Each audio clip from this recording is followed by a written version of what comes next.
Welcome, everybody. This is the Jade and Jeff's podcast. Today, we have another special interview. John Walsh. John, we're glad to have you here today. You kind of grew up in, I don't know, would you call it a cult or? It had some leanings in that direction. Yeah, it's funny because it was over in Waco, right? Correct. And I guess Waco's kind of the place for cults, right? I can't believe we didn't move to Waco, but what was it called?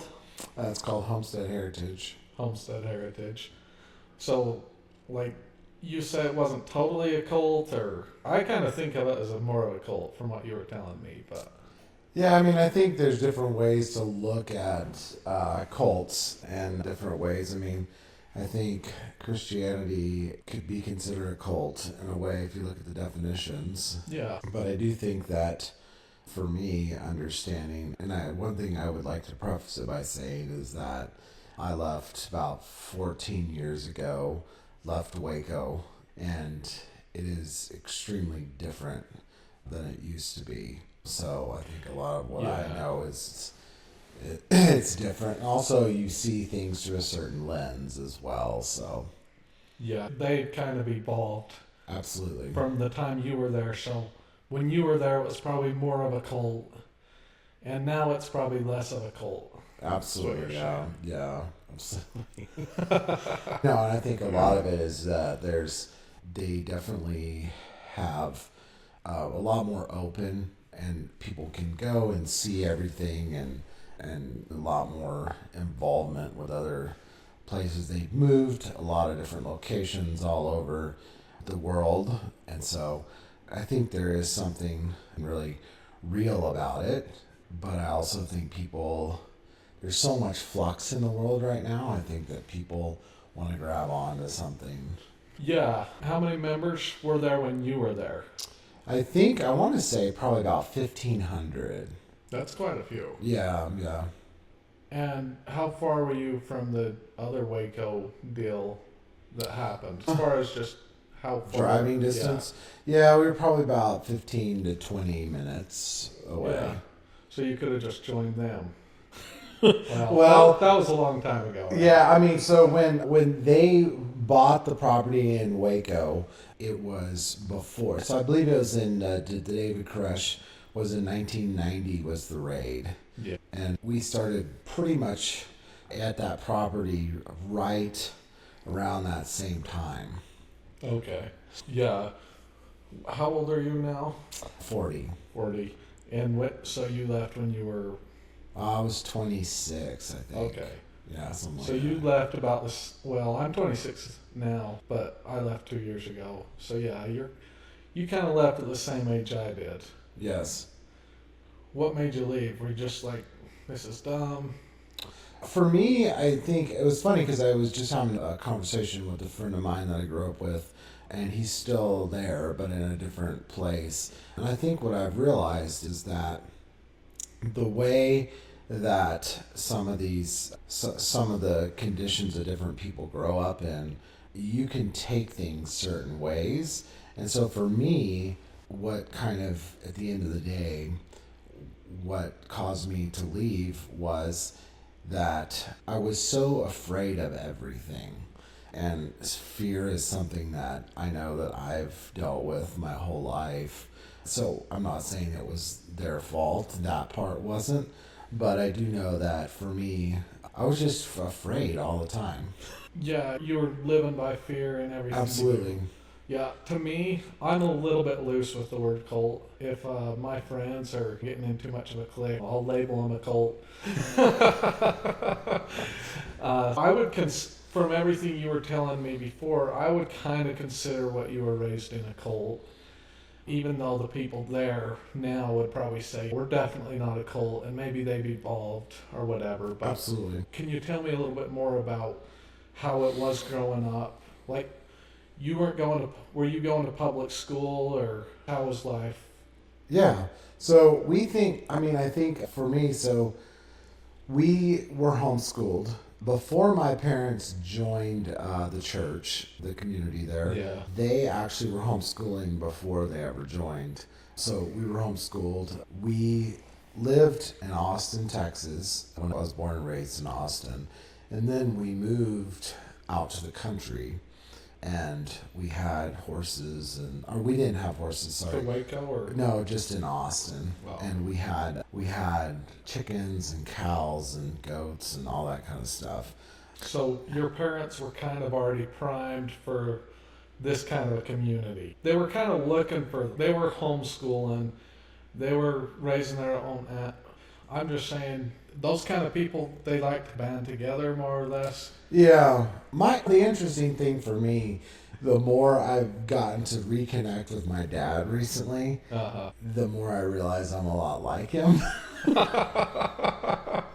Yeah. And so I think for me, my dad, I don't know. I'm not real sure, because my dad actually, he was in the military. He was a fairly high-ranking officer in the Army, and then went into the National Guard, was a helicopter pilot, went to Vietnam.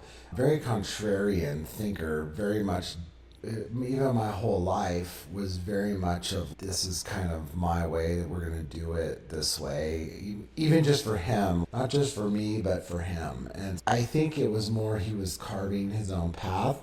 I think my mom was a little bit different. I wouldn't really consider my dad a super hardcore, growing up, a super hardcore religious person necessarily. That's why I say I don't understand all the dynamics. Yeah. But for me, everybody that I ever see, like even my own dad, I can see 100 ways I'm like him. And people tell me all the time, you do this just like him. And it's like, oh. And I think that we have to see a human side of everybody. Absolutely. And so even people that join these crazy religious groups, I don't sit there and look at them and be like, oh, they're crazy. Yes. Or anything. I view them as humans. And if we knew their circumstances, or were even put in their exact circumstances with everything, we probably would have done the same thing. Absolutely, yeah. And I'm not condemning your parents or anybody that's still a part of the group Correct. in any way. And maybe for them it's the best place to be. Absolutely. So you were homeschooled all through that time. How much did you have to do with the world? Like in our community, we never went to movies. We were always kind of isolated. I didn't really even know that many people outside the community at all, or I didn't know anybody. Like, how isolated were you from? This is my particular circumstance was a little bit different, because my dad was a businessman. It's different now per se, but they did have a lot of community-run businesses. And my dad went to business school, owned several businesses, and then he came in and helped run several of the businesses, try to help him be more profitable. He's just really good at business. And so one of the businesses that we did that he was very involved in was a custom furniture business. And consequently, because of that, it was very high end.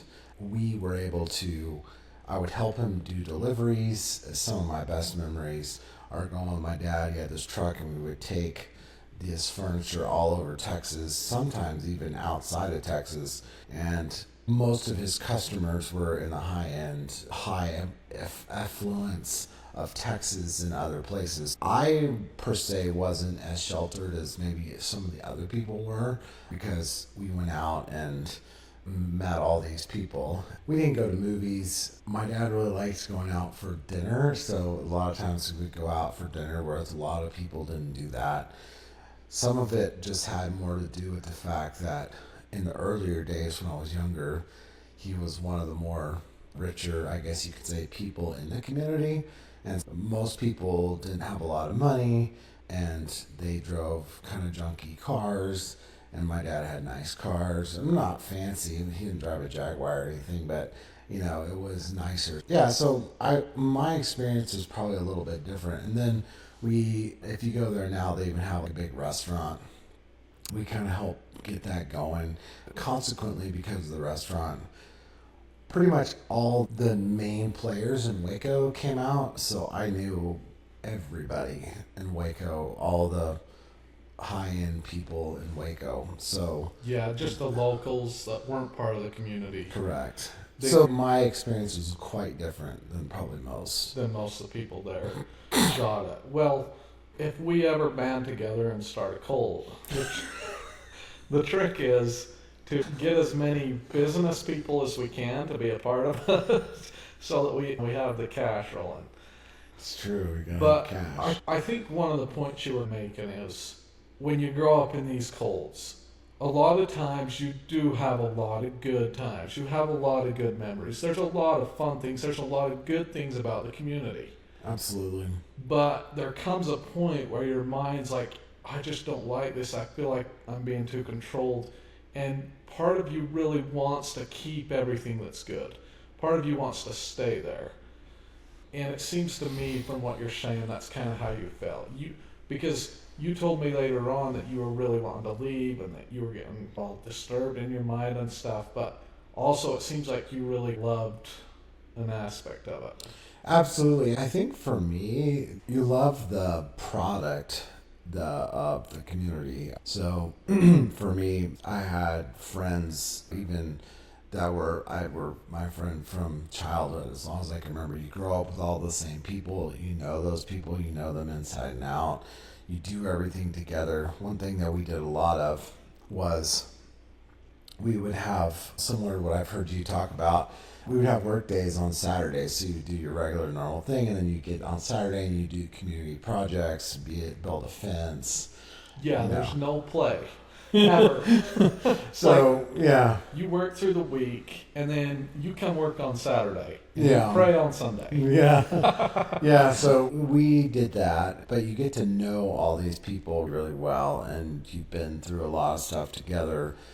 And so I think that you develop these relationships. And I think the one thing that I think a lot about, even to this day, is the fact of culture and the fact that what you're surrounded by shapes you so much and also helps your trajectory going forward. And one of the big things that I learned and I espouse to this day is self-sacrifice for the good of others. And so if you're with people and everyone, in this day and age, it's so easy to just focus in on yourself. But if you're in a community of people that are focusing in on helping one another and working together, then I think that there is something that it helps you feel fulfilled. So circling back around to your question, I think that those were the things that I really missed the most and I really struggled with. But for me, it kind of came to a point where I realized that I was being disingenuous to those around me because I didn't really believe in all the things that they believed in. Especially at that time, there was this big push on making the belief system symmetrical, I guess might be a word for it, but where everybody believed the same thing. And you had to pretty much write a statement saying that you believed that, and it was all detailed out. And essentially, I realized that there was some things that I didn't believe, and I didn't want to keep lying about it. That doesn't sound like a cult. I mean, that's kind of the definition of a cult, is getting everybody's beliefs aligned. Correct. And I think if you can do that, then you start to have a lot more controls and leverage over people. Yeah, I mean, I think that there's definitely different ways to look at it. I think you're 100% correct, but I think that there's also, and I don't believe this, and this was where my beliefs differed, right? So for me, it was like being able to see that people, you want to be able to get along and live in harmony. And so that was the reason that was pushed, was to create harmony. Yeah, it makes sense. One of the reasons a lot of these communities are formed, people think they form because there's just a really charismatic leader and he convinced them to. But a lot of the reason these communities form is because people are pushed so far out in the world, just in the world in general, they feel like the culture is going off the cliff. Correct. And they want to be a part of a more strict culture and a part of something better. And so when they find that leader, that seems like aligns with more of their vision and what they wish society was like, well, then they pick it up pretty fast. And so these communities are often really people. And Absolutely. then if you get going into them, then they start kind of fracturing apart when things get too strict. And it seems like a society could live somewhere in the middle of like crazy, no religion, like the modern era kind of has become, and really strict religion. If society could find a center, I think a lot more people would stay in that center. Absolutely. But it doesn't. I think part of it too is the ultimate, and I don't remember who said it, but there's a desire for us as humans to live for our limited time on earth, to actually have our memory live on and be a part of something greater than ourselves. And so I think that there's something in that, whereas if you're pressing towards something, a greater good, that is going to live past you, then I think that it's easy to get people all want to kind of bind together and move that direction. Yeah, we really want to live beyond this life. Absolutely. I do. And it's been one of the hardest things for me to deal with in leaving. But I want to know a little bit more of some of the crazy themes of the community. Maybe they weren't that crazy, but like, how did people get married? Absolutely. So I think that was probably one of the big sticking points for me. The best way to describe it is you were part of, so there was a big group of, say, 1,500 people, and then they were all subdivided up into smaller groups or cells, however you want to call it. And then you would get together. So we'd have church on Sunday. So kind of like a ward type of a deal. Divided up into Yeah. 100 people. Yes, but not everyone knows what a ward is. But yes. Yeah. But also not by geography. So it was more if you decided, hey, I feel like close to this. At the time, we called them group leaders. I think they're called something different now. But a lot of churches, non-denominational churches nowadays, do the same thing. They call them cell groups or home groups. And so they would get together, and so you would have all these home groups, right? And so, say, like, for instance, you would grow up, and boys and girls weren't really allowed to talk to the opposite sex without more than 2 or 3 people being there. So it just could, if you were a girl, like you and I, couldn't be just So talking. it was pretty strict. It was pretty strict, yeah. And I think part of that is the fact that if you're trying to start this community out, you're trying to keep people in a little more like pure way. And then you grow up, you're doing a good thing, and then your kids go, and then they start getting to an age and they start fooling with each other. And then maybe they might have sex or whatever. They do that. And so then what I saw happening is they started making rules to prevent that, because they were trying to prevent those kind of things from happening. So the community before was somewhat strict, but not too strict. Correct. And they had sex a little too often, or premarital sex was happening more than the community wanted. They get really strict, and they're like, we're not going to let our kids do that. We regret it, and we're going to be strict with our kids. Correct. That's exactly what happened in the FLDS too. Like, my dad was so dang strict with us. Yeah. And I think that boys and girls really need to have some good socialization together. And that, I'm not saying they need to have sex or any of that, but if they're just separate, like we were in the FLDS, then girls are just, they're a hard process to figure out. Well, did you grow up not really socializing with the girls in your community, or? Officially, no. But kind of. So for me, once again, it was a little different because I got in trouble a lot for that. One of the businesses my dad did, or helps kind of flesh out and make it better, was the restaurant. And so that's when I'm in hospitality now. But you're working with girls all the time. Okay. But it's in a more supervised location. Yeah. There's adults around and all that. So they were okay with that. So for me, it wasn't so much, but you never went on dates. You never went and did that kind of stuff. So, Very formal. yeah, very formal. And I think so. That's kind of what happened. And we went, and I got in trouble a lot because I tried to push the boundaries too hard. Never had sex or anything like that, but just talking to girls in unsupervised situations. You were never supposed to tell somebody you loved them before you got. So back to what I was originally saying, I just remember I kind of got off track, but so you had these cell groups. That's why I was going with that. So you had these small groups. So then if you decided you wanted to marry someone, it wasn't even asking if you could date them. You just wanted to marry them. You would go. Wait, so you see somebody and you're like, hey, I want to marry you. We're not dating, but this is the official way that it happened. It's not actually what happened, but this is what happened. So then, officially what happened. So then you would go to your pastor, your small group pastor. Maybe you go to your dad, and then they would say, okay, let me pray about it. And then maybe wait a few years, and then you might hear back that maybe it was a yes, or maybe you would hear back it was a no. And so, how long? A few years? Yeah, I mean, I don't know. I never got a yes. Oh, well, we have something in common. So anyway, that's how that worked.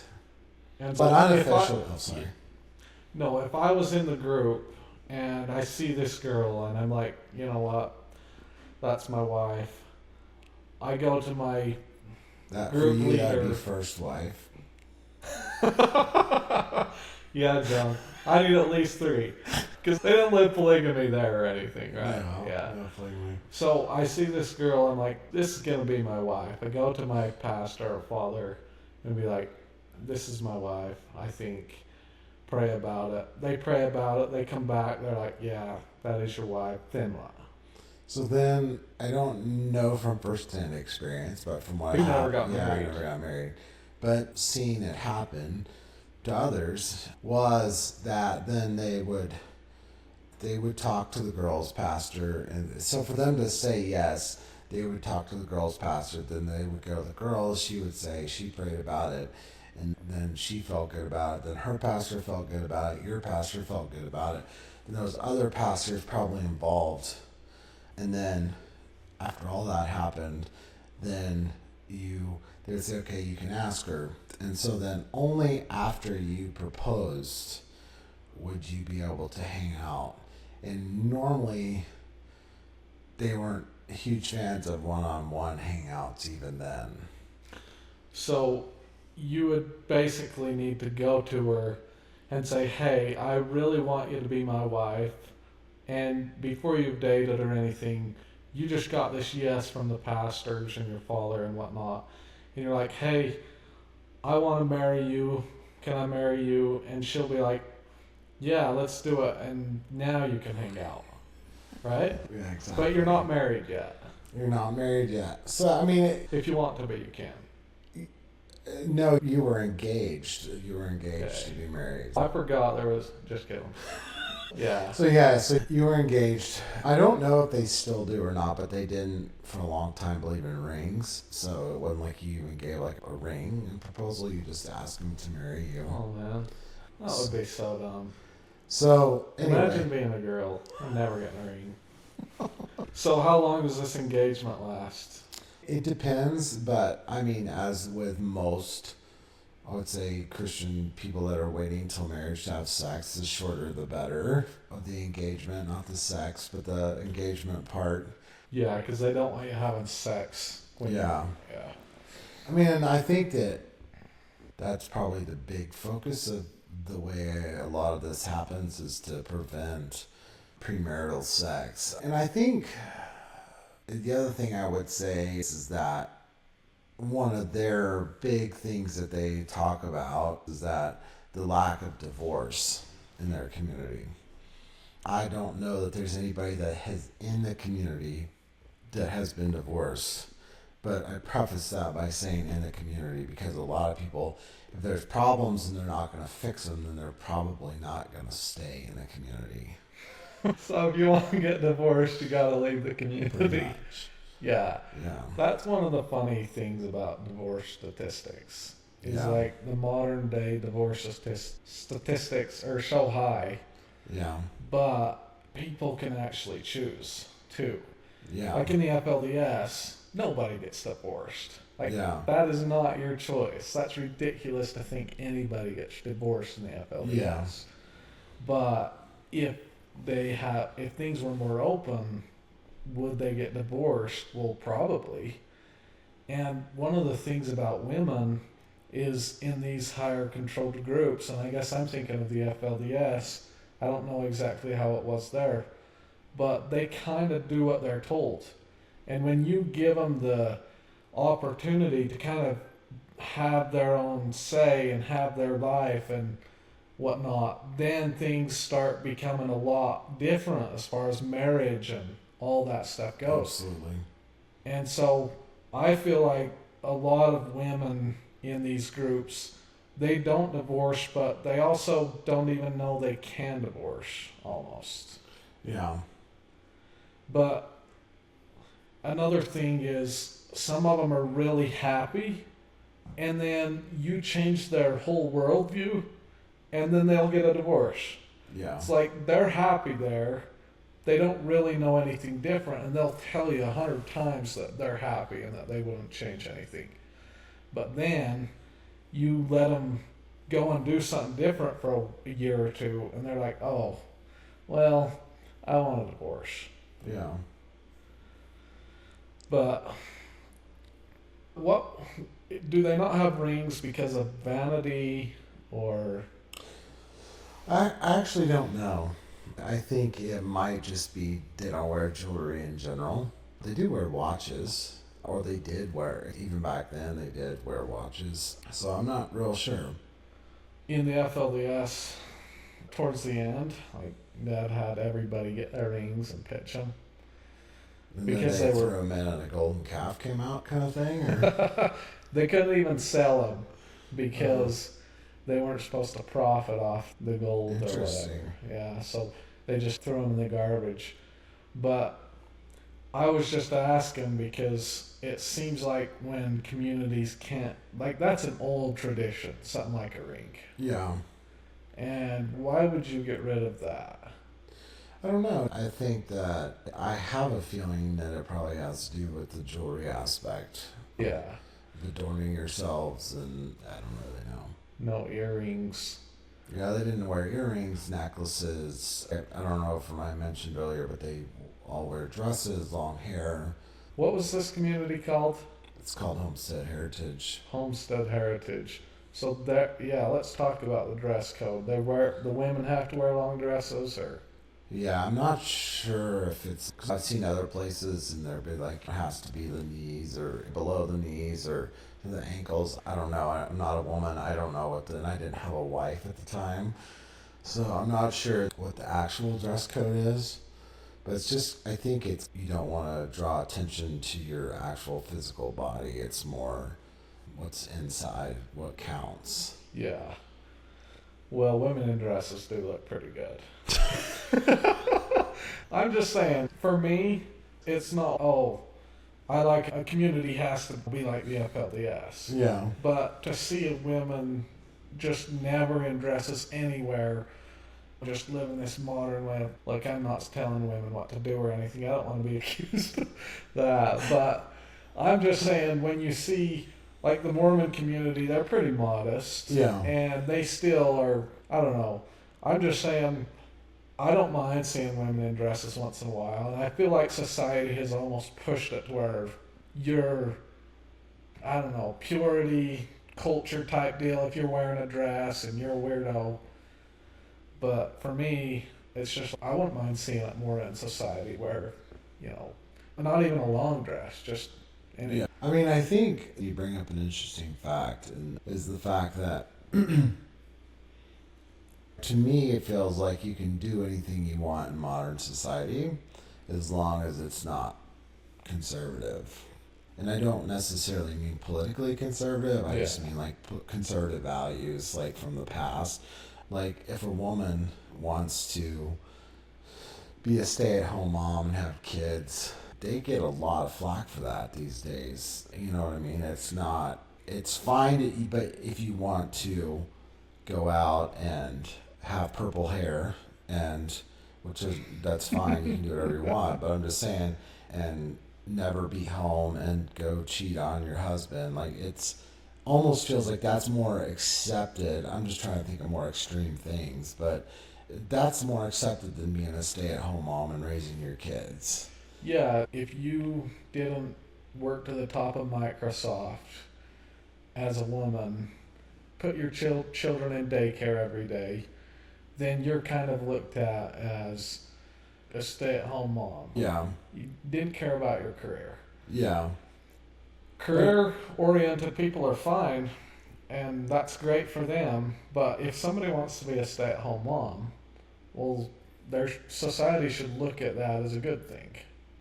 And part of me wonders, I've heard a lot of different theories floated, and one of them is that in the 50s, there were some people in the government that figured out if you had more people in the workforce, that was more taxes. And so if you can create a culture where that's the norm, then you're able to control people more at a national level, not like in a local controlling, but at a national level, and then you are able to take more taxes. And the amount that childcare costs these days is crazy. So you're taking the money in, they're taxing the money that you make, and then you're paying the money after taxes to childcare. Unless some people are going to say, John, you can use an HSA for that. I was like, I know that. But I'm saying after that, some people don't do that. And then after the taxes, then you're paying them, and then they're taxing that money. So it's just a lot more ways to get taxes. Oh, they steal taxes from us every way. I'm disgusted by all the taxes. If you have a company, then your employees are getting taxed, so they're not making as much money, but then the company also has to pay Absolutely. the same amount of taxes. And then you go to the store and you pay taxes. And you sell something and you pay taxes. It's these guys. It's time for a revolution, man. The Salt Lake City Tea Party. Yeah. I agree, but I just think that a lot of women probably want a more conservative society. Well, I know it seems kind of weird, but I think we could balance it to where they totally have their choice, but just as a society in general, we accept being more traditional. Yeah, I mean, I think too, the interesting part is thinking through, it's also really hard to be a single income family. I know my wife and I don't have any kids, but I make pretty decent money. She makes pretty decent money, but I'm like, if we go down to one income, we love to travel, so that would probably go out the window. And a lot of stuff that we like to do. I mean, it's a sacrifice to be a one-income family these days. So you're saying I'm making a sacrifice? Is that what you're saying? I should get married so that I can benefit from my wife paying half the bills, right? That would help. I mean, it would, in a way. Yeah. Depending on how good of a career she had. Yeah, I mean, if she was working at McDonald's, I'd probably still pay most of the bills, and then she'd also take up like half my apartment, and I'd be like, where's my stuff go? 3/4. Yeah, exactly. Where'd my stuff go? Right? I don't know. I kind of, one of the things about somebody like me growing up in the FLDS is when you see a lot of jewelry on somebody, not just like a necklace or something, just like a lot of piercings and jewelry, it's kind of like, ugh, just because you haven't seen it very much. And Yeah. was that kind of, yeah. Personally, I like natural looks. Yeah. Was that kind of how it was for you coming from your community? You see all the women there, they don't wear jewelry, hell, they don't even wear rings. Yeah. I mean, I think for me, it was a lot. When I left there, I moved immediately to Alaska. And Alaska is the ultimate form of freedom and self-expression away from the government. I mean, that's probably the best way to describe it. That's probably where I get some of my libertarian views as well. But because it doesn't matter how conservative or liberal you are in Alaska, you're generally some sort of a libertarian, which is also unique in the fact that it's the highest per capita of federal spending of all the states. Going to Alaska, that was like 14 years ago, but in Texas at the time, there wasn't that many tattoos that I remembered. I mean, we were in Austin quite a bit, and Austin definitely had a lot of tattoos, but going there from going to Alaska, everybody had tattoos. Like, I was probably one of the few people that didn't have tattoos. And there was definitely a lot of piercings and stuff as well, but tattoos. So I think it was a culture shock, to your point. Did you get a tattoo? I didn't. I hate needles. Okay. To this day, I hate needles. No, I think there's some that are pretty. I think that I've also seen a lot of dumb ones. If you have one that you've been planning for a long time and you get it artistically done, then I think there's some really pretty ones out there. But So you're saying I shouldn't get a tattoo of my new girlfriend? do you have one? No, I'm just saying. Yeah. I would. The good news for you is you could, from your background, you know how you see like Jana, and then they cross it out, and then Rebecca, and then they have Ashley. But you could just not cross them out. And then you could just have 4 of them. Oh yeah. For all your wives. All my wives. Yeah. Yeah, you really want me to get 4 wives, don't you? We were at a show the other day, and they were in the beginning. They were playing, and I was thinking you could. This would be the theme song for your podcast, but I don't remember who sang it. But there's something women like about a pickup man. Have you ever heard that song? It's an older country song. But anyway, one of the lines in there said, "I met all my wives in a traffic jam." Yeah. So you're living in this strict community. What age do you go to Alaska? That was when I was 26. 26. Yeah. And it's totally free. Hell, I should probably do that for a little while. Screw this. I think everyone should go to Alaska for a while. Yeah, I should go to Alaska. So you're like, screw this. I'm out of here, or how does that? So, essentially, long story short, I, for the 4th or 5th time, got in trouble talking to a girl. And they were like, tell us the story. And I was like, at this point, I kind of gotten to the point where I was so scared, like I said earlier. I was just, and it wasn't because anybody was like physically mean. It wasn't any of that stuff. It was just this element of control. And there's something, the way I internalized all that was fear. And so, can I ask, do you remember those circumstances where you got in trouble for talking about a girl? Or talking to a guy? We need to talk about that. Like, were you just seeing one and we're like, hey, what's up? No, so like for me, I was working with girls all the time because I was, in the restaurant. And at this particular point, I was friends with this girl, and for a while, I don't remember exactly, I want to say 3 or 4 years, and we got in trouble on and off. And I had gotten in trouble with other girls too, and my wife loves hearing about this, so I don't want to say too much. But a long story short is that we were talking on the phone, and we talked on the phone for long periods of time, every day after work and stuff. And so I'm not, to this day, the last one, I'm not sure how they found out or whatever about it. And so then they called me into the office, my pastor. And I was just, at this point, I was only there for her at this point. Like, I had In the group? In the group, yeah, in the church. So you had been talking to her on the phone. And we worked together too. Yeah, so you were kind of feeling the vibe. Very much feeling the vibe. Caught a vibe. Yeah, you had butterflies. Yeah. So, and I was like, gone to my pastor, done the whole thing, and nothing was happening. And I think that was probably, and this was me, looking back, it's crazy, but I was very much a rule follower type of person. Looking back at it, I would say my whole theory in life was to know the rules so that you would know how not to get in trouble when you broke them. I like that. And I mean, I would do all these things so that I wouldn't actually break the rule, but I was definitely breaking the intent of the rule. So I got to a point where I was just like, I was only there because I loved her. And then after getting in trouble, I think we got in trouble 3 different times. And that was the 3rd time. I was just like, he was like, so tell me what's going on. And I was like, no. And he was like, well, then, you're going to have to leave. And I was like, I know.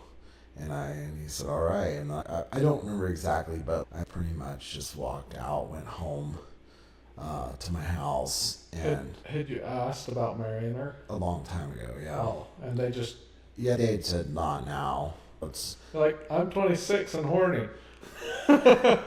Right? Yeah, pretty much. And there was nothing more that I wanted than I just wanted to settle down. And I was never one of those, like, player type people. I was just always, I just wanted to settle down, have kids, and live my life. That was kind of my deal. I feel like if you grow up in a community like that, you're rarely going to be a person that's, I just want to go sleep with 20 people. There was a lot of my friends were that way, though. Were they? Yeah. Okay. Yeah. But, I mean, they were like the bad boys, but like at the farm. Okay. Yeah. So there was like maybe quite a few boys there that were kind of doing a lot with the girls, or? No, I mean, there were a lot of guys. What they would do, like those kind of people, were like they would go out into town and do stuff. Okay. Wasn't so much. I mean, they had their girlfriend there or whatever, but then they would go out into the town. And as you probably know, a lot. At least for me growing up, it was all about looks and like making sure you look like you were doing the right thing or had the right expression or you were checking all the boxes. So these guys they have their girlfriend or even their wife? Unofficially, yes. No, not a wife. Okay. So they have this wannabe... We weren't allowed to have girlfriends, okay. Technically. They had this wannabe girlfriend, but They were actually, but they weren't official, if that makes sense. Well, they had proposed, you mean? No. Okay. They have a wannabe girlfriend, but they can't actually do anything with her. And so they go out into the town. That's what you're saying. Yeah. Gotcha. Okay. So I had a girl that I liked her. She liked me. And it was very clear, and all of our friends knew that. So that's how it was. I mean, you're with these people. You go to church with them. They're your only friends because you don't really, like you said, you don't have tons of friends outside that you just go hang out with and do whatever. So you're around these people all the time. So everybody knows who's going to marry whoever. And that was more the expression was you knew who was going to marry someone. So it wasn't, that's their boyfriend or whatever because we weren't allowed to have that. But it was more like, you know what I mean? Yeah. And so it was all like an understood but never spoken kind of thing. But then a lot of the guys would go out because they can't do anything. So then they would have their vehicles or whatever and go out and go to town. And some of the guys were drinking, and of course that wasn't allowed. So they would go out, and it was mainly the guys. Like the girls weren't leave. And the interesting thing to comment on also, so my particular age group, I remember growing up, because we all kind of grew up together, we had my age group of about a year older to a year younger.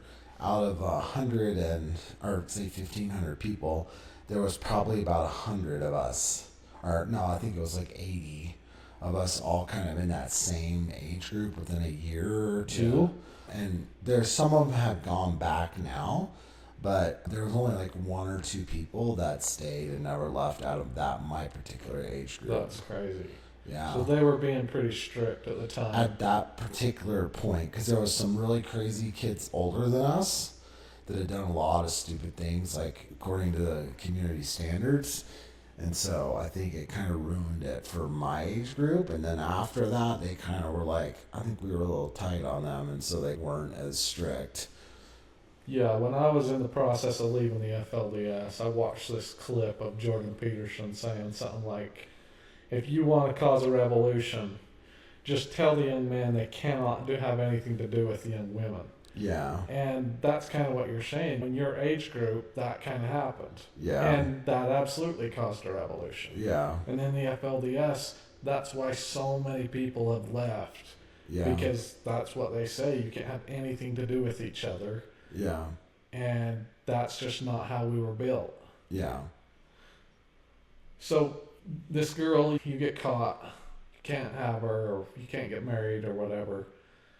And so you decide, I'm out, or they kick you out, or... Well, it's been a while since it happened, right? And then, but kind of, I think he was like, so they kind of had a policy where they would put you on like discipline. If you broke rules of the church and you weren't progressing in the right direction, they would put you on discipline. And essentially, depending on, there was 2 levels. I don't know, but I just know that I got sent to the worst level right away. And so essentially at that time, that level was you weren't allowed to talk to anybody except your family or the leadership. And so essentially he was like, when I said, no, I'm not gonna do this. So then I was like, well, whatever. I don't know that I could have done it any other way. I mean, I know I could have, but I don't know that in my situation and how my brain was thinking that any other way would have worked. But essentially, I left that meeting. I went home because one thing I failed to say is they had like 500 acres and they owned, and so the church was on there and it was all kind of the farm and everything. And only certain people, I don't know that it was like the elect or anything. It was just some people lived on the farm and then some people lived on their own property. But we did live on that property. And so I was living at my parents' and I went down and... Did you have a truck? I had a truck, yeah. What was it? I had a Honda Ridgeline. Honda Ridgeline? Yeah, I missed that truck. It was a nice truck. But... It's one of those little things, right? Yeah, pretty much. I mean, I wouldn't have back then. I would have forgiven somebody for thinking I was gay because I didn't have a girlfriend. I drove a eggplant-colored Honda Ridgeline. Wasn't as popular to be gay back then. Yeah, that wasn't like the cool thing to do. But anyway, so long story short, I went home. My mom was there, but I didn't say anything to her. And I just grabbed my stuff and I got in my truck. The other thing at that point, we did not have internet on our phones. There was iPhones back then and Androids, but what year was this? This would have, I'm trying to remember, it's 2011, I think, 2012. Okay. Man, it's crazy how time has passed so fast since then. But that was a church policy that you could not have internet on your phones. At that point... This is definitely not a cult. Well, I mean, and not defending it, but the reason that was stated was for pornography. Yeah. And because it is really easy to get involved and trapped in that with a phone. And so anyway, I remember, so I drove and I was going to go, like, the Waco's halfway between Dallas and Austin.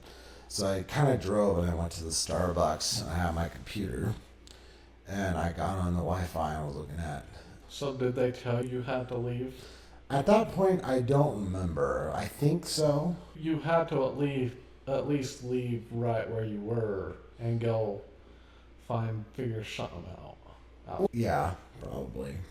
Yeah, that makes sense, but they probably wanted you to not go too far. Yeah, I mean, I don't think they wanted me to go to Alaska far. Yeah, where everybody has tattoos.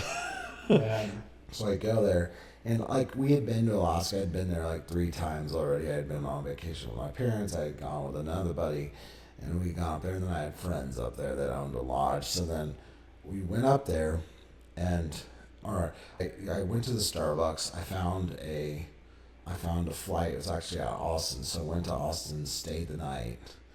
And then, I mean, just kind of saying how stupid I was, I went for the whole summer to Alaska, and I just left my truck in this hotel parking lot. And I was, I mean, it was a Honda. What was it? Ridgeline. Ridgeline. Are those things like?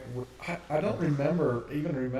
They're different than they are now. They're a little bigger, and they do. One of the really cool things about them is that they have in the bed of the truck, you open it up, and almost half the bed underneath is a cooler. Okay. Yeah, because I can't, like, if you said Toyota, Tacoma, or Ford Ranger, or Chevy Colorado, I would know what all those were, but I'm having a hard time picturing this Honda Ridgeline. I mean, I would say the closest thing it was to was like a Colorado back then. Okay. But it must have been modern, or was it old? No, it was only like 3 years old. Okay. Yeah, because I was going to say, I can't picture one of those being like 2002 or something. No, I think it was like a 2009 or 10. Okay. Yeah. Yeah. Okay. So you leave it in this hotel? Yeah, I just leave it in this parking lot, and it started, which was crazy when I got back. But yeah, so I fly up there, so I spend the night. My flight didn't leave till the afternoon, and then I get to Alaska.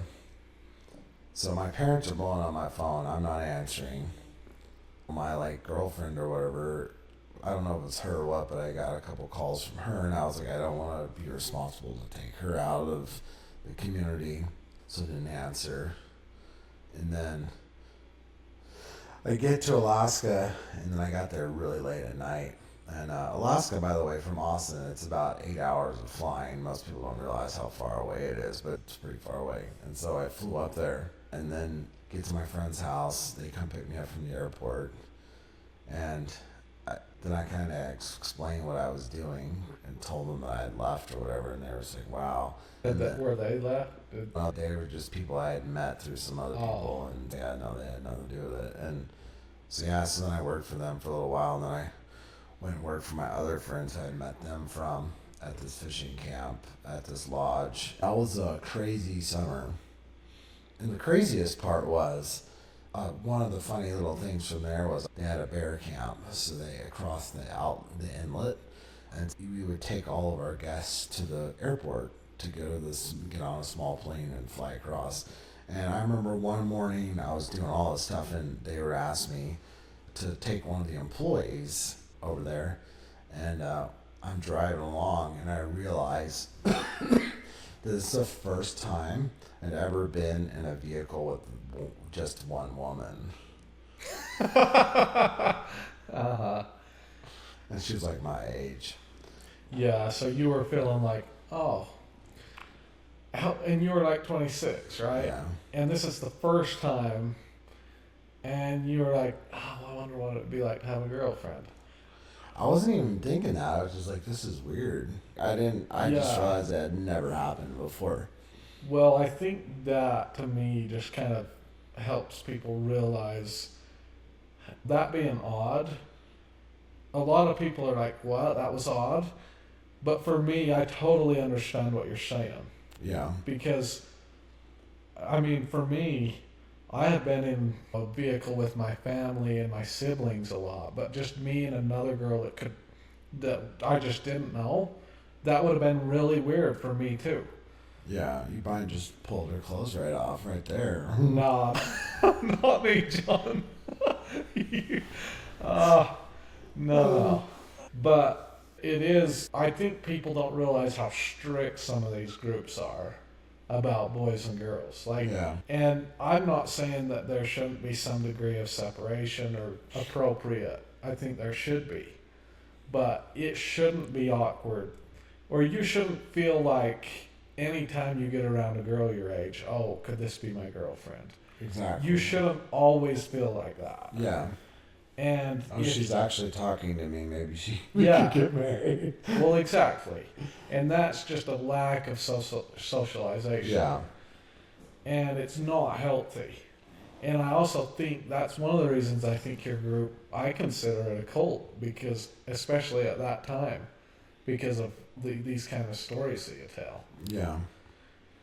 I mean, the one thing for me that I think is different for me is that from a lot of people that have left, not only where I've come from, but from other places, is, and I even see this with mainstream LDS, is that they make leaving the church their whole identity. And I really don't want to do that. That's not me. And then on top of that, I've also gone and I realize that a lot of the things that they tried to help me overcome, character flaws, were actual real character flaws. I just don't know if how they were trying to help is actually helped me overcome them. And so I think sometimes it's more of, I'm not sure that it works for everyone. Some people it may help, but then some people like myself, it just drove me further into fear. Yeah, that makes sense. I think one of the reasons people that leave the LDS Church or like my group make it their whole identity, and I agree with you, like one of my goals is I don't want that to be my identity. Correct. I Yeah. left the FLDS. Yeah. No, I'm talking about everything. Yeah. But one of the reasons I think is because you lose your whole identity. Absolutely. So And you have to find a new one. Yeah. And if that's what's working, then that's kind of what people grab onto. Yeah. And so one of the real struggles about leaving these groups is you do lose your identity. Yeah. And did you feel like you somewhat lost your identity? Yeah, I mean, for me, I always loved God, like I did, and then when I left, it was kind of like you think that's the only way that you can serve God, and so I think for me, it was like, it's been a 14-year process of learning who I really am, and then who God really is, and also finding who I am to others. I think I mentioned to you before is we went a month or two ago to Cedar City and stayed at the hotel there, at one of the hotels. And then I come out one morning and there's all these FLDS people. When I saw them, it was like there's a shield and they were like hiding behind their like group identity. And I was like, they were almost scared to talk to me. I was like, good morning, how are you? And they were just going, like, looked at me like scared. You know what I mean? And I know exactly what you mean. I spent a lot of time with those guys, so yeah, they're scared. But did that make you remember your group or? Well, no, I just remember, I mean, for me, it wasn't like that, because, I mean, I was like... Was the women in your group like that?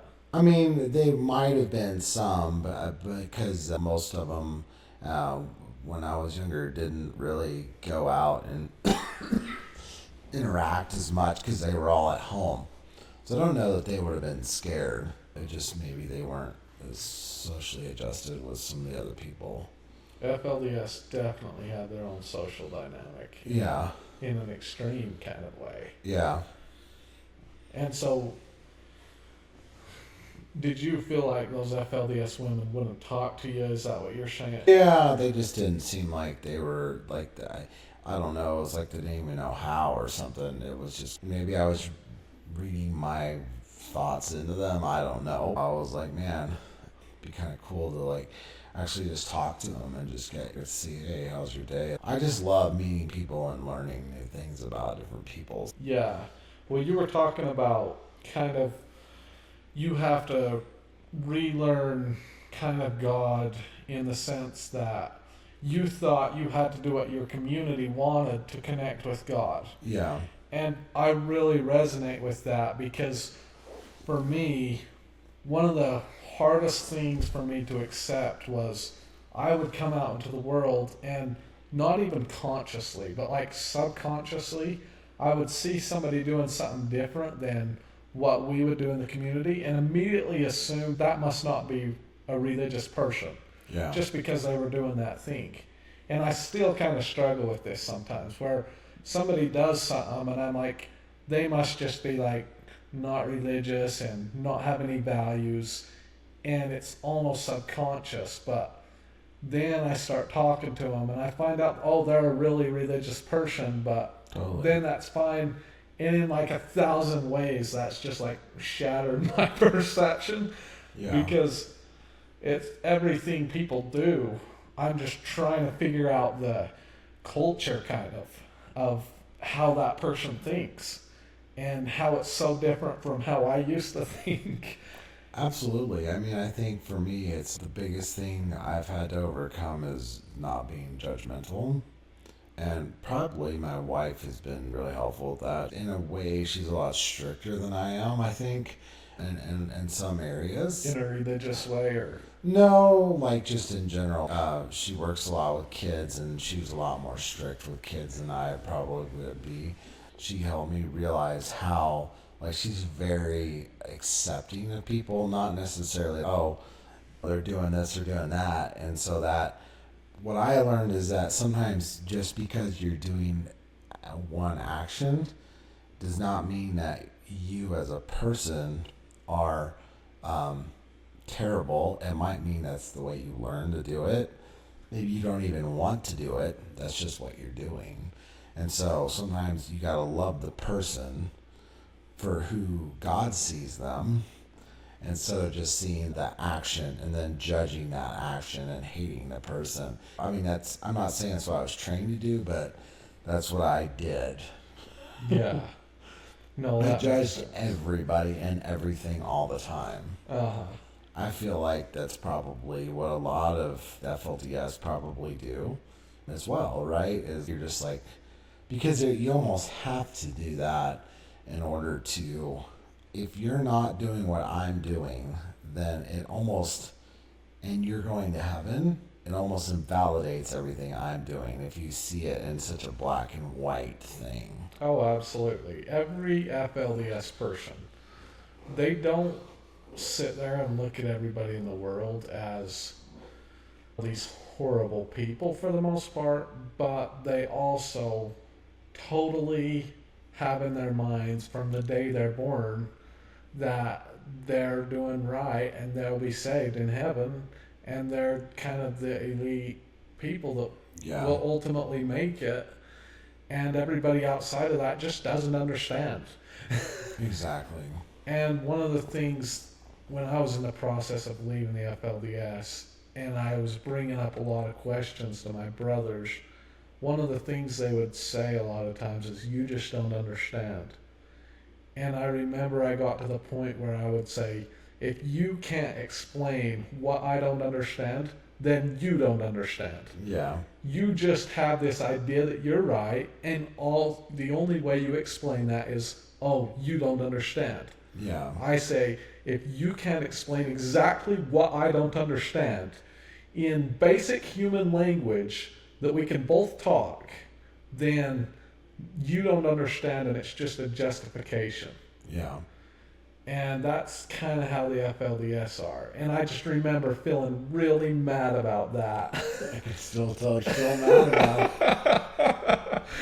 Yeah, I am still mad about it because Warren Jeffs would send these revelations and things, and I would be asking questions, and I was to the point where I was just going to, and they would say, you don't understand, and it would just piss me off. But how did you meet your wife? My wife now. So that a little bit of a process on that. So when I was in Alaska, I didn't date for a long time, and by a long time I mean like, I feel like it was about 1.5 years, something like that.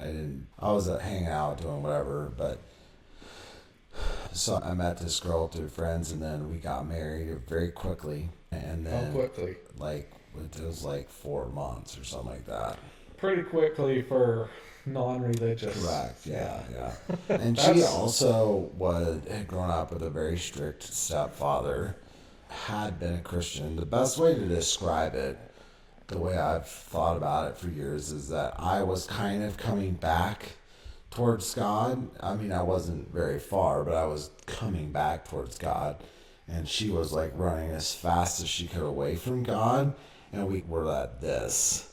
And so I was like, she was going down, or I kind of like whatever, but she was going down and I was going up, and we met at this spot. She kept going down and I tried to go up.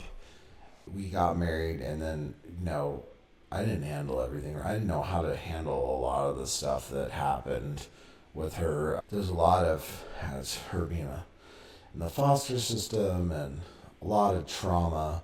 I didn't know how to handle that, and I didn't always handle it correctly.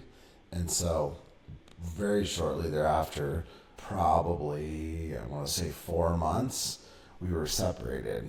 Was she younger than you were? She was, yeah. She was quite a bit younger. I think she was like, so at this point, I think I was 29, 28, something like that, 29. And she was like 23. So she was 6 years younger than me, I think. We went our separate ways. We got divorced, which, it was terrible. I tried everything I could because I grew up divorced is so terrible. And the only thing that kind of ended up happening... Can I ask... Yeah. And if you don't want to answer, that's okay.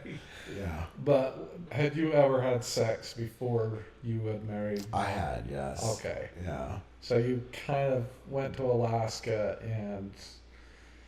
No, I'd only had it like once or twice. It wasn't I really wasn't being crazy.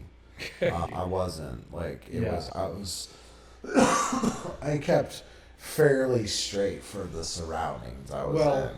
You hadn't had any sex by the time when you had left, had you? No. Yeah, because those religious communities are really strict. Yeah. And a lot of people don't know this, but a lot of boys in those communities, they won't have sex. Yeah. And they are, like, I was certainly that way. You could have got every girl to come ask me to have sex. I would have never. Yeah. At least not initially. It would have taken quite a period of time. And I would have just... like 5 seconds from the time it took her to unbutton her blouse. No, I'm talking like, if I truly believed, when I truly believed in the FLDS, it would have taken at least 5 years. Yeah. To convince me that, it's okay. Yeah. Yeah. Now, I don't know that I was as good as you then. Well, as long as I stayed there. Yeah. As soon as I let go of the beliefs, then who knows? But, that's kind of what it takes, right? Yeah. Back to we separated, and then I tried a lot of things to stay together and all this kind of stuff. And then, kind of when the bottom fell out, I literally, at that point, I had a really good job. It's probably the most money I'd ever been making. I was like essentially like the assistant manager of the biggest at the biggest car dealership in Alaska as an assistant service manager, and I was making really good money. The bottom fell out, and she left me. And then she got pregnant by somebody else. So that kind of was my excuse as my religious way. Because in the Bible, and that's kind of the way to get out of it, so to speak. It was not if somebody had sex with somebody else. Modern times, or even just common sense, then it's kind of like, you don't do that, right? Yeah. You don't get pregnant. Yeah. So anyway, that was okay. She did that, whatever. And so then do some legal stuff as far as the state. You have to establish maternity and all this. It took a while, and then come to find out she didn't actually give birth. But long story short, it took us about a year and a month after we got married till then the divorce actually went through. But that was the lowest point in my life. While all that was going on, I actually quit that job. I was making all the money. I went back to truck driving just because I couldn't handle all the stress of what was going on. I nearly went insane. Why was it the lowest point? Was it your battle with this woman? Was it you feeling like you had lost her? Was it you feeling like you lost your religious community? No, for me it was her. Because I had been gone like 2 or 3 years at this point. Okay. And so I had friends and stuff, but no, it was more like I'm the kind of person that if I love somebody and I give my heart to them, I'm just loyal. I think it was one of the first times that I had, in all honesty, had loved more than just myself. And I loved somebody with everything inside of me. And then it had backfired on me that bad. And I remember my buddy, who was my boss, we were about the same age and we were good friends. And I was like, I'm never going to trust a woman again. He's like, give it a little time, dude. You'll be fine. And it was really rough. And I was like, I remember this one point that we essentially kind of got paid once a month, but with a small draw the other week, the first part of the month. And so I got an $8,000 check. And I was like looking at that in my bank account. And I was like, I think I'm just going to go to Thailand, buy a one-way ticket, and never come back. And it's cheap over there. Yeah, I was like, I could live for a while, I could do whatever. But kind of on another note, at that point, mom and dad, because I had left and didn't tell them, it really hurt them. And my dad and I, up to that point, were really close. And so he didn't really talk to me for a long time. And so when this started happening, he kind of started talking to me again. So I remember one day my dad just called me. It happened to be right when I was about to go to Thailand, buy my one-way ticket. And he was like, I don't know, I'm just talking. I didn't even tell him that I was thinking that. I'm just talking to me, just kind of helped calm me down. And I remember I was at work and I was on lunch break and I went back in and it was a lot better. But it was night after night, sleepless nights. And were you thinking about the girl and how she had cheated? Yeah. And you had really loved her. Yeah.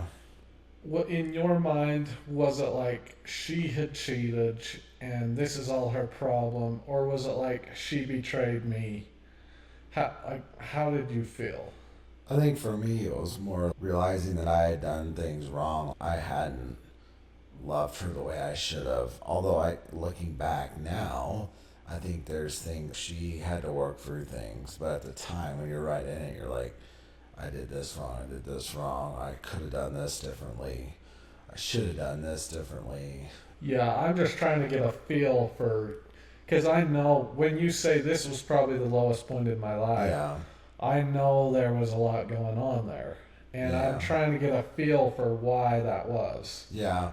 No, I think a lot of it just had to do with the fact that I had for once finally loved somebody more than myself, because I was a pretty selfish person. And I'd given them everything. I'd helped support her. I'd helped do this. I'd helped that. And then she just shoved it all in my face and left. And I also kind of felt I kind of did this to my parents too. And they loved me and I just left on them. So this is probably just retribution. I kind of felt that too. That's interesting. I like hearing about people's lowest point. I think most people's lowest points are probably a lot more interesting than their highest points. Absolutely. And the feelings that come in those lowest points are just insane. Yeah. And like you were saying, I almost went insane. Yeah. And I think we tend to brush over those. But to me, they're actually highlights of life. Absolutely. And where we really can look back and learn from. Absolutely. And also, I just love something about the extreme pain people can feel in those situations. Not that I like to see them go through it, but having gone through situations myself, it's like there's no stronger emotional feelings. Yeah, absolutely. Can I use the restroom real quick? Yeah, absolutely. Like you were talking about the extreme pain, and I think so many times we want to just skip over that part and we don't want to work through why we actually got there and the mistakes we made, or maybe the right things that we made, decisions that we made, so that we don't repeat those again. Because you see some people, they kind of do the same thing over and over and over again. Yeah. And I think that it's really good to dive in and figure out. I went to therapy and I started going back to church. And so it just took a while. Yeah, it takes a while. And so you got divorced. So I got divorced, so it was finalized in January, and then we went along, and I remember specifically that I had made a decision that I wasn't gonna not talk to anybody, but I wasn't gonna date or do any intentional like talking to women until after my divorce. I just felt like that was the right thing to do. Like I said, it was April when it all fell apart, if I remember April or May, and then it was January, the very end of January, like January 30th, that the divorce happened. I mean, that's a long time. It doesn't sound like a lot when you're looking back on it, but in it, it felt like a lot. I really worked on trying to figure out, okay, what did I do wrong? What was this? What was that? And I come to find out, like, I was a mess in a lot of ways. Yeah. You know what I mean? There was a lot of things that held me back inside, fear being probably one of the biggest ones of them. And it's real easy to blame others for all your problems. But when you do that, then you don't have any control to fix it. Kids these days, they grow up, and from the time you're like 11, 12, you learn how to flirt and you learn how to do all this kind of stuff. We didn't know how to do any of that kind of stuff. So it's a lot harder to do that. Yeah, so you're not very good at flirting? Yeah, not super good. Yeah, I know exactly what you mean. But especially, you kind of don't know the cultural norms. Correct. That was the hardest part for me is I didn't know when it was fine to say something or when I shouldn't say something. And sometimes it's awkward to not say something back to somebody. Absolutely. And for me, I was just really trying to wrap my head around that because I can flirt, but I'll probably do it at an inappropriate time.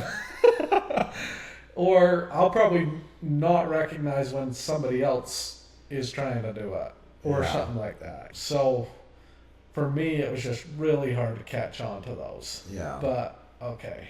I didn't need to interrupt you. No, 100%. But so yeah, because of that, this is a whole nother topic, but I was like, Alaska women are crazy because my ex-wife was from Alaska. There's definitely, Alaska women are a different breed. I'm not gonna lie. Okay. And I'm not saying it's all bad.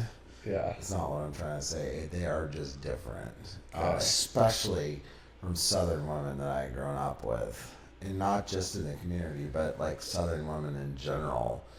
And Because Southern women are like pretty nice, and they're all Christians mostly, yeah, and some of them have a pretty mean side to them, yeah, but they're all generally kind of fun, and they all got the accent. yeah. Oh yeah. Yeah. Do you have an accent? No, I worked on to get rid of it. Did you? I kind of have an accent, but yeah. So I mean, they're just different. So I was like, no Alaska women. So like, because of all those things, I got on and started dating. Also at that time, I was working on becoming a commercial pilot. So I was like, probably not even gonna stay in Alaska anyway, or I might base up here, but go back and forth or whatever. I started going on like online dating. And Tinder. Not Tinder, it was a little more intentional. I don't know, Harmony Bumble. or they didn't have Bumble. Well, they did, but at that point it wasn't as big as it is now. Hinge. They didn't have that either. It was like Match, I think, is where we met. And so I was talking to tons of women and Do they answer pretty fast?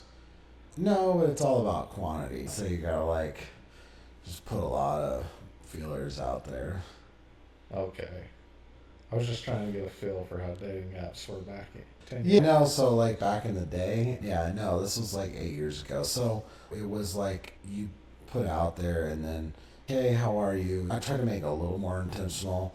Although I think with my wife now, I think she said that it started with a smile or something. I don't know. But so I ended up talking to quite a few different women. Weirdly enough, I had several of them come up and see me in Alaska. Okay.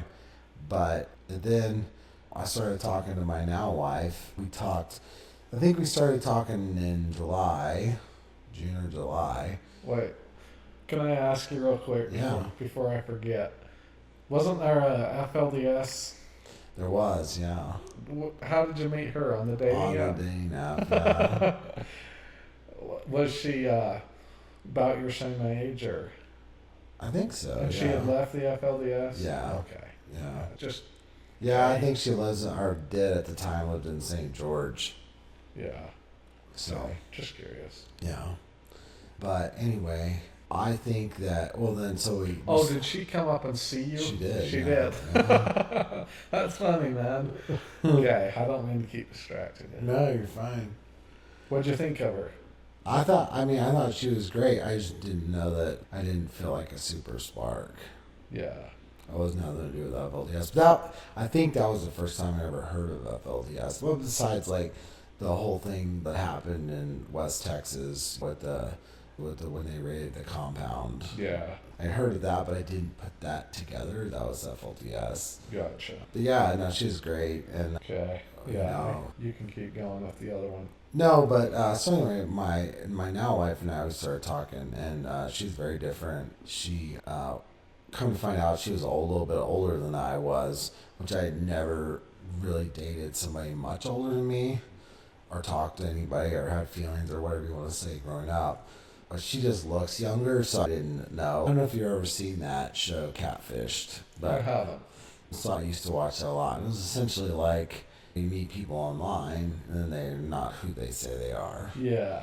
And it's kind of a whole deal. That's probably how people feel with me. They meet this kind of cool kid online, and then I come over there, and at first I'm just that normal kid, and they're like, oh, yeah, you're this kid.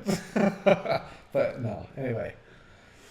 But so we went, we started talking. So because of that show, like one of the first, if I started talking to somebody very quickly, I would be like, hey, let's video chat. Because then that's, although today with AI, I don't know, like that probably couldn't be, but that wasn't quite as much back then. So we video chatted fairly quick after started talking. And for me, one of the weirdest things that coming up, not watching TV and movies growing up, and then everybody was all like, oh, this actor, or like doing movie quotes just randomly, and I had no clue what it was. So I really got into movies. And so apparently she says when we first talked, that's all I talked about was movies.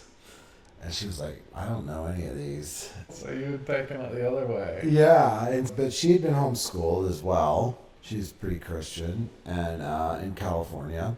And yeah, so we kind of hit it off, and we didn't really talk much about movies anymore. She had traveled the world, lived all over the world. She's a nurse, and had put most of her energy into that, so she never really dated that much before. So it kind of worked out good for us, right? We hadn't had one of that ton of experience, so it was a little awkward sometimes. Occasionally, I would say stupid things. I still do, apparently. And Congrats. I know, right? It's great. But long story short, we kept talking, and then we met up at the end of the season. Like, Alaska's super seasonal. Everything kind of happens in the summertime.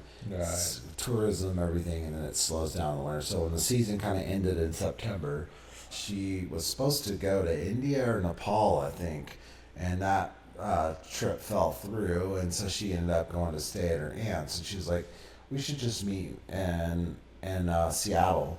So I flew down to meet her, and she was like expecting butterflies right away or something. So she was like, she had lived there before in Seattle, so she had some friends. Her friends kind of liked me, I guess, and they were like, you don't have to feel butter. You don't need to know within the first 30 minutes if you're going to marry him or not. She had a planned trip to Utah to go camping because it was like in October, so it was a little cooler.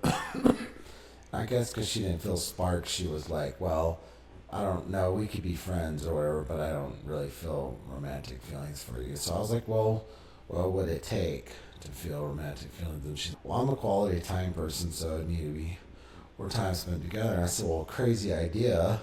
Instead of going to Utah, why don't you come see me in Alaska? And she did. She decided to come up there, and we had a good time. She met, I think that trip, actually I don't remember if it was that trip, but we hung out, we did some stuff. I think she may have met my friends. They're kind of like my parents, my Alaska parents at the time. But I don't remember if it was that trip or this next trip. And then she came up again.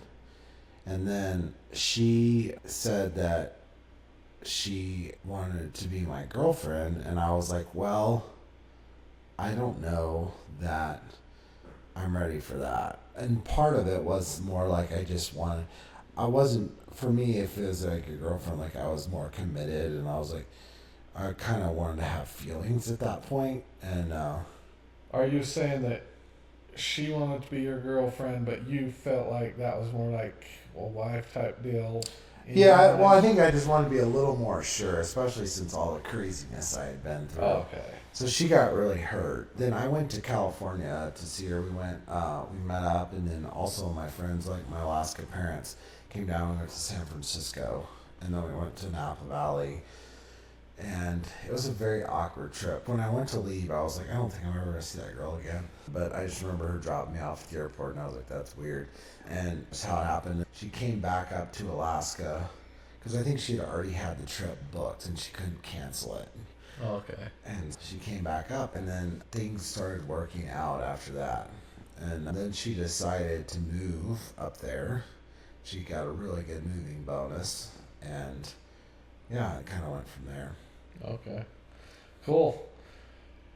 Yeah, no, that's awesome. And then when did you get married?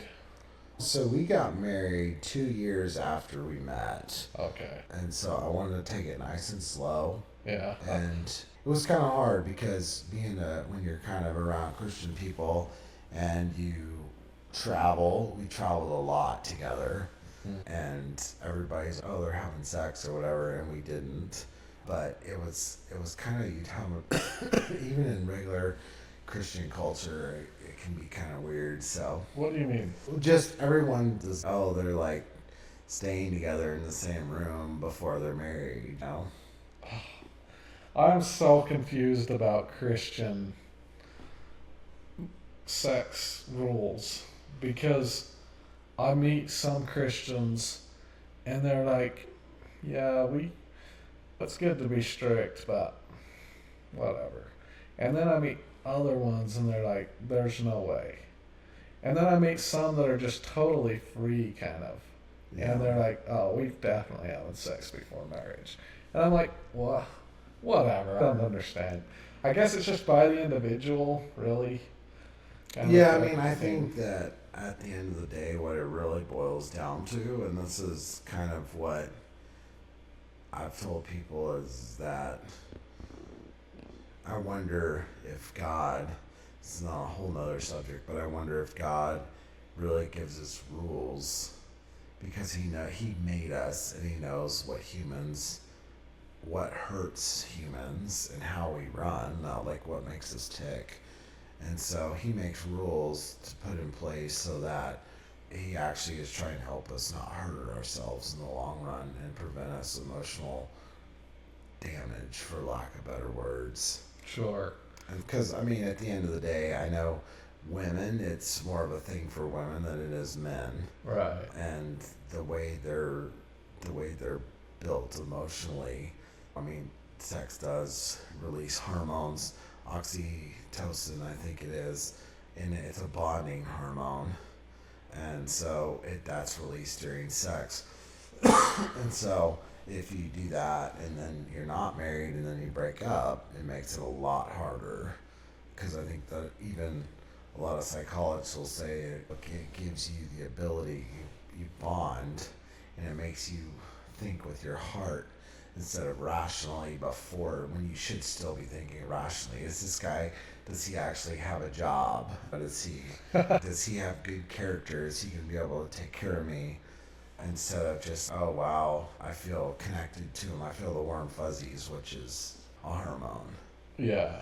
Well, I think that if people kind of view it in terms of, if this was my sister, would I be okay with somebody treating her that way? Correct. Or if this was my daughter, would I be okay with somebody else treating her that way? If you kind of can adopt that, then I feel like you'll treat women pretty good. I think one thing that I would say as a food for thought is that one thing I grew up thinking, and I'm not sure if this was intentional or if it's just, once again, something I came up with, but I know a lot of my friends that I've talked to, they grew up the same way. They thought this, is that women are they're kind of just there, and then men, we're always the one hitting on them, and then we cause them to sin. That's kind of what I always thought, and I'm here to tell you that women get crazy sometimes. And You're saying it's not that way? I'm not saying it's all men's fault, is all I'm going to say, and that's not all women's fault. I think it's there's definitely an interplay, but I don't really know how to describe it except to say that I really genuinely thought like the women were just there, and then it was my fault for trying to flirt with them and causing them to sin, and I didn't realize that that women actually are pretty horny.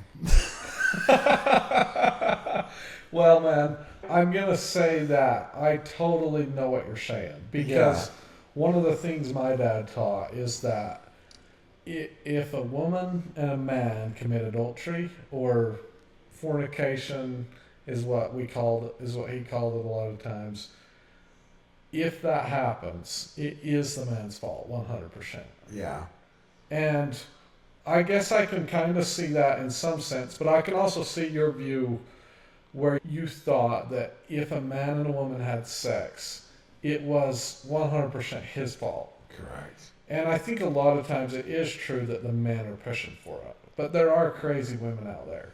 But I also think that a lot of guys do treat women pretty disrespectful in the 100%. sense that they just are there to have sex with them, and they'll say anything and they'll do anything to get them to do that, and then they just leave after. Yeah, 100%.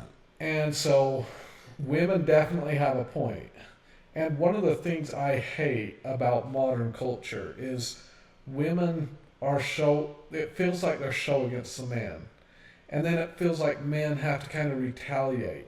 And yet they're still bad men. And so for me, as I've come out of the FLDS, it's been like, it's like, why are we so at war with each other? 100%. And for me, there's good men and bad men. There's good women and bad women. I don't view anybody or judge anybody as a man or a woman. I look at that person and like, are they a good person? That's all. Absolutely. Yeah, I mean, I think that it really has to do with their character, and I think the whole point of a lot of modern society is to divide men and women.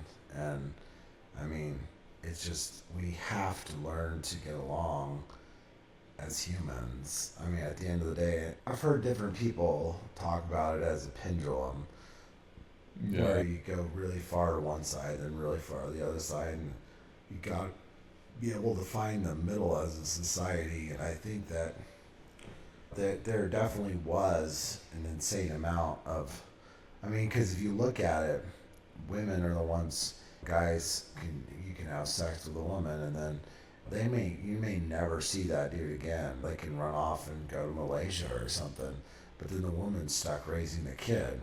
Yeah. And so I think that it's so important. It's one of my big passions, is actually helping men reach their potential and actually become men and be good fathers and be good husbands. And I mean, I spend a lot of time researching and working with other men, and I've helped with in men's groups and all that kind of stuff, is because it's so hard to be a genuine man, a good man that takes care of others. And a lot of it, and my wife isn't the hugest fan that I say this, but I remember clear as day when I was thinking about marrying her, and I was like, I do believe that God speaks to us in various ways. I was sitting there one time praying about marrying her, and I felt like God spoke to me and said that you're becoming very selfish, and she's going to help you not to be as selfish, and you need that. And I felt that resonate in my heart, and it's definitely happened. Yeah. You know what I mean? I'd probably be a selfish 40-year-old bachelor, and who knows what I would be doing. But Yeah, I think every man has to, if they're gonna really grow up, there comes a point where it's, oh, they're not just girls. This is a family, yeah, and this is a responsibility. yeah, And this isn't a joke. This is my family, and this is serious. And I think it's weird because society has kind of let people, just sexually, people can kind of just have sex everywhere, but then at some point they're like, we need a family. yeah, And I think society before just viewed it as like, the people you have sex with kind of are your family. yeah, Whereas now it's kind of like, no, who you actually decide. I'm not arguing for either way, but I'm just saying that one of the things I've really thought about lately is if I got married and really had a family, that's kind of a big responsibility. it is, yeah, And so you kind of have to grow up. yeah. Can't just play pickleball all the time. That's why I haven't got married yet. I feel like my show is slowly turning into like this dating man women show. No, we won't let that happen too much, but it's fun to talk about. Sometimes. Well, is there anything else you want to talk about that you feel like we missed, or? No, I think at the end of the day, I think a lot of people, and I feel like probably your dad included, they want to find a way to feel community. They want to feel cared for. They want to feel like that their lives matter, and they want it to live on, but beyond the here and now. And I think that a lot of people try to start groups not necessarily because they want power. They want all the things that come with it. I think sometimes if you're not careful, it's kind of like I heard somebody say once, money is, because we hear a lot, the Bible says money is the root of all evil. That doesn't mean it is evil, it's just it's the root of it. But they said that money is not really the bad thing. It just magnifies what's already there. And I think that sometimes a lot of these people, our parents, my parents, everyone, they were looking for something different. They were looking for fulfillment. They were looking for something different than society had to offer. They did see society falling apart. And I think that a lot of times maybe things did got off of whack. Maybe they got off the path, or it just a little bit by a little bit. But I think people are in general looking for a way to be connected and have community and be fulfilled. Absolutely. I would totally agree with that. And people also are, whether they want to admit it or not, they're somewhat spiritual. Absolutely. And people need some way of fulfillment in the spiritual realm. Yeah. And if they don't have they look for it, and it can come in several different ways. One of the reasons I think the future is kind of culty is because, well, we like to look at it as we're past the cults, kind of. Yeah, no, we're not. And because society has kind of left the traditions and most people aren't religious, I think a lot of people right now are looking for something, and they're looking hard, and they feel like something's missing in their life. And I guarantee that some big religious communities are not that far around the corner. They just need a leader that is somewhat common sense, and then there's also, I'm sure, some fringe groups that are going to rise up too. Yeah. And but either way, we have to have our spiritual needs fulfilled. We have to have our community needs fulfilled. And if we don't, we look for these groups that can fulfill them. Yeah, absolutely. And we try to make them too. And so if you want to join with me in making a cult, then no, we aren't doing that. I like to joke about it. I'm also getting better at flirting too, because, well, life isn't fun if you can't flirt. True. It's not fun if you can't flirt.